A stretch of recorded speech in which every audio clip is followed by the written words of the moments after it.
the aim assist here in Modern Warfare 3. It took me a couple days and a lot of playtime just being confused as to why I was missing shots at medium to longer ranges, but I have some settings for you controller players so you can take advantage of the aim assist and completely transform your gameplay. If that sounds good, make sure you drop a like on the video, subscribe to the channel, and also turn on those post notifications to stay up to date with any and all best settings, best class setups, tips and tricks, and any new updates that do release here at Modern Warfare 3, because I have a feeling there's going to be a lot coming within the near future. So with all being said, let's go ahead and jump into the settings and tutorial.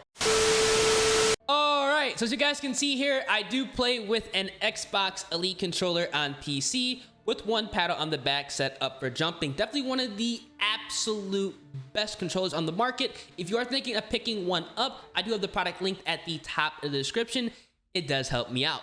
Now, you guys can also see for the settings, my edit button layout, my button layout preset is still going to be on tactical. Tactical is the absolute best button layout to play on in Modern Warfare 3. It does not matter what controller you have. You can have an Xbox Elite, a regular Xbox controller, a PS5, a PS4, a SCUF controller, a Battle Beaver. Tactical is going to be the best, allowing you to remap your crouch and prone button by just pressing down on the right thumbstick and perform a drop shot, which does help out a lot at close ranges here in this game.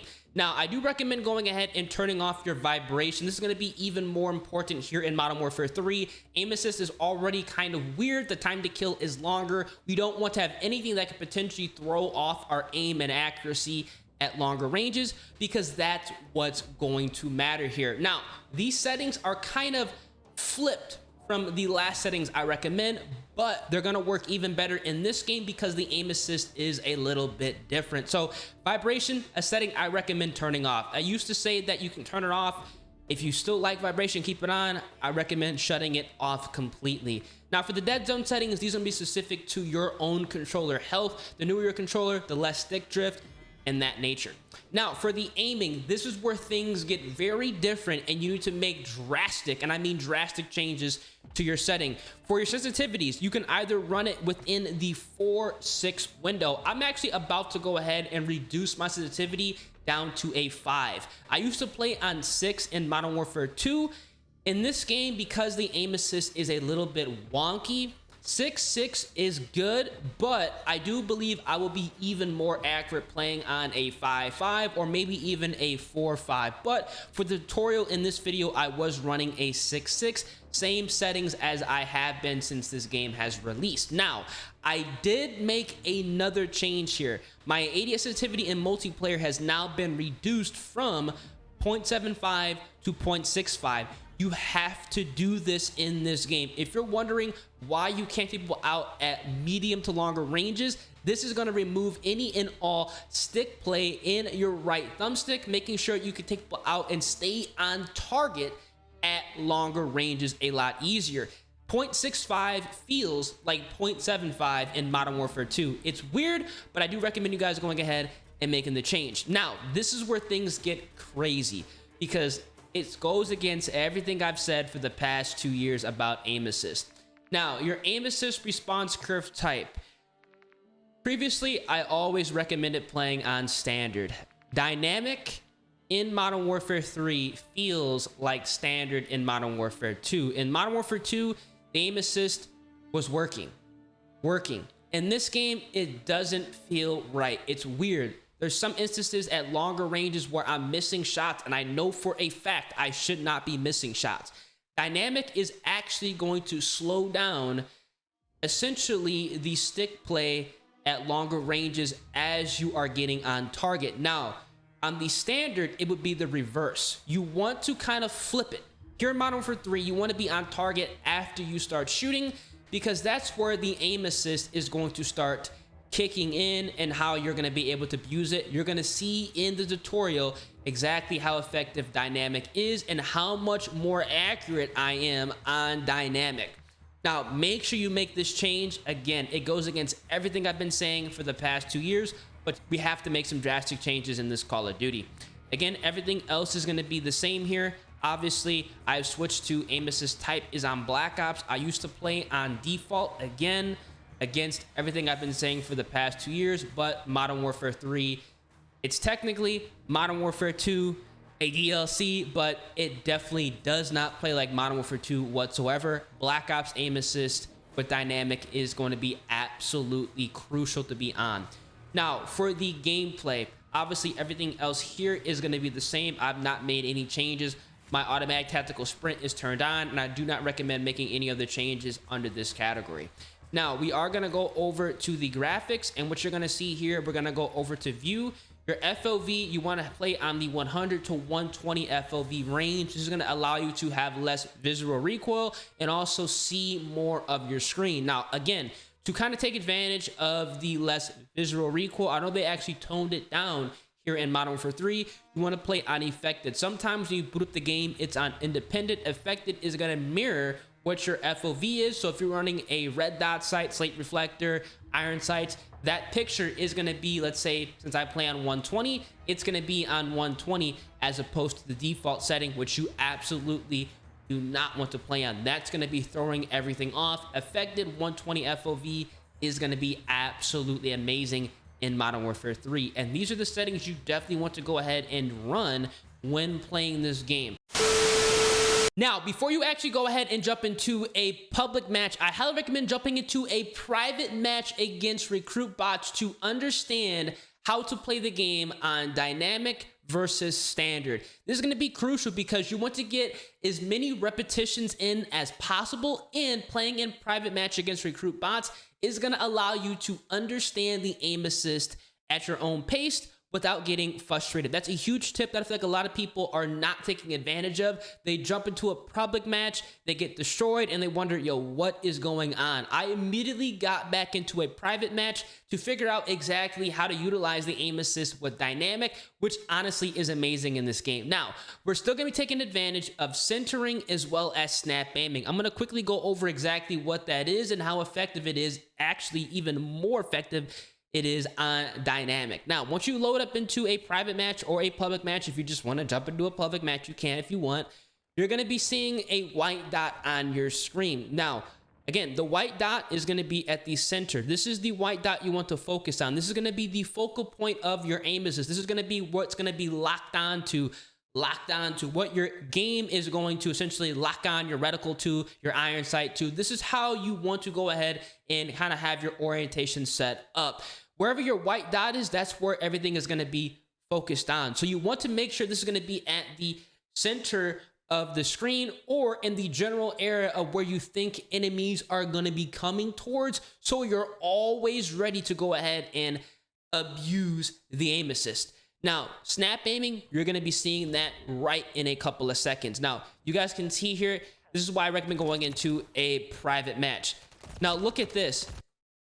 You see how my reticle, again, because the TTK is slower, I got taken out by the bot, but you guys see how my reticle immediately snapped onto that next player. I did not do that. That was the game itself. It is significantly stronger on dynamic, and I was amazed at how ridiculously effective this is at close range as well as long range. Now remember, dynamic aim assist is technically flipped from the standard aim assist. It's supposed to work after you start shooting. It feels amazing here in Modern Warfare 3, better than it did in Modern Warfare 2. I'm going to go ahead and rewind the clip so you guys can see exactly what I'm talking about. I did not do this. The game automatically just locked on to that next player. If this was Modern Warfare 2, I would have took that guy out. Now, again, you want to go ahead and jump into a private match to get acclimated to this aim assist type because it is a little bit different. It's weird at first, and you're going to see how strong it is. You can see right there, even though I ran out of bullets, you can see how my reticle is tracking that guy after I started shooting. That does not happen on the standard aim assist, and it takes a little bit to get used to, but once you start to master it, you're going to laugh at how easy it is to aim and win gunfights at longer ranges. I'm going to go ahead and rewind that again so you guys can kind of see exactly what I'm talking about. Look at how crazy this is. You guys see how the reticle is tracking? Nuts. That does not happen on the standard aim assist. I'm going to rewind it again. Look. You see how it's tracking while I'm reloading? It is insane how effective the dynamic aim assist is here in Modern Warfare 3. You guys need to make the switch right now if you're looking to drastically improve your gameplay. This is going to... make this game leaps and bounds better. This is exactly how it should have felt when the game first released. Again, right there, you can see the snap aiming. Just aiming in, aiming out quickly. That is what snap aiming is. I'm gonna go ahead and rewind that again so you guys can see what I'm talking about in detail. Now again, right here, I aimed at this player. Even though there's somebody next to me, I could just drag my reticle to the player. You don't want to do that. You want to quickly unzoom and zoom back in. Because all the weapons in this game have relatively quick ADSs, no matter what attachment you're running on, you literally have to make a really unoptimized class to have a slow aim down sight speed. You can snap aim a lot easier here in Modern Warfare 3 as opposed to Modern Warfare 2. Now again, boom, just aim back in very quickly, and I'm able to snap on that player like it's nothing. This is what you have to do, again, right there. I actually started to drag a little bit, but the aim assist still kicked in, and it kind of kept me on target. That is dynamic working. Again, after you start shooting, that's when everything starts to slow down, and the game starts to take over, and it's going to be locking on for you. It is amazing here in Modern Warfare 3. Make this change right now if you're trying to go ahead and take your gameplay to the next level. Now, it even works when people are around cover. You guys can see right there, those two guys are around cover. I didn't even see that guy. I just shot at the name tag. But again, the aim assist is going to take care of everything and lock on to the player and take out, you know, whatever body part is showing, their head, their chest. It is nuts. Right there, behind cover again, I'm able to snap on that player. This is insane. Boom, boom, right there. Snap aiming. If I don't, see, right there, this is where things are kind of weird. Like, when they're behind cover like this, if there's a lot of cover, it still takes a little bit for them to, I guess, the game to register. But as soon as they come out of cover, you're going to be able to snap onto them and take out the targets very, very easy. Now, right here, I'm kind of experimenting again with dynamic. I'm trying to figure out exactly, you know, where and, you know, what I can snap aim onto depending on where targets are at. The more cover, the more things on the map that players are around. And if their profile isn't as visible, the less sticky aim you're going to have, which makes sense. I mean, that's kind of how it should be. Let's be honest here. If it wasn't like that, it'd be completely broken. But this is how you can go ahead and take advantage of the aim assist and how you guys can kind of make Modern Warfare 3 feel like Modern Warfare 2. Honestly, maybe even a little better than Modern Warfare 2. Now, Modern Warfare 2 and Black Ops Cold War had insanely strong aim assist. You guys can see right there, those two targets. I didn't do anything right there. The game just locked onto that second player. Right there, obviously, I was weak, so I got taken out. But this game and Modern Warfare 2, they're technically, they look like the same game. Again, snap aiming right there. They look like the same game, but they're not playing like the same game. They really tried to go ahead and throw some things off in this Call of Duty.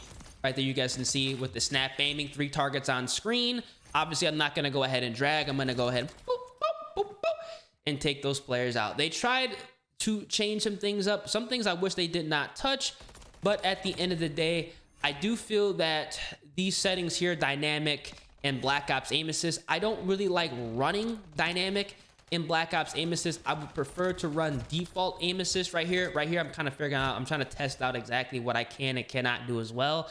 I prefer to rock the default aim assist setting in this COD because at a moment's notice, a update can come out and all this could be changed, kind of like how what happened with Modern Warfare 2.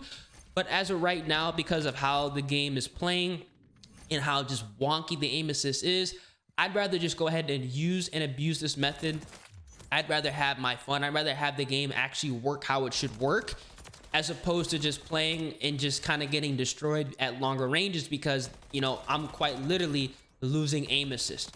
Right there, you can kind of see it kind of get a little wonky, but at the same time, it is a lot better than what we've had since the game released. Because when the game first came out, I was kind of going through it like right there again. See, when it works, it works. It works real well here in Modern Warfare 3. But let me know down in the comment section what you guys think. Are you guys enjoying the gunfights here in this game? Are you guys enjoying how the game is running? Are you guys enjoying the fluidity, or I should say potentially lack of fluidity here in Modern Warfare 3? For me personally, I don't think they should have messed with the aim assist at all because the time to kill is slower.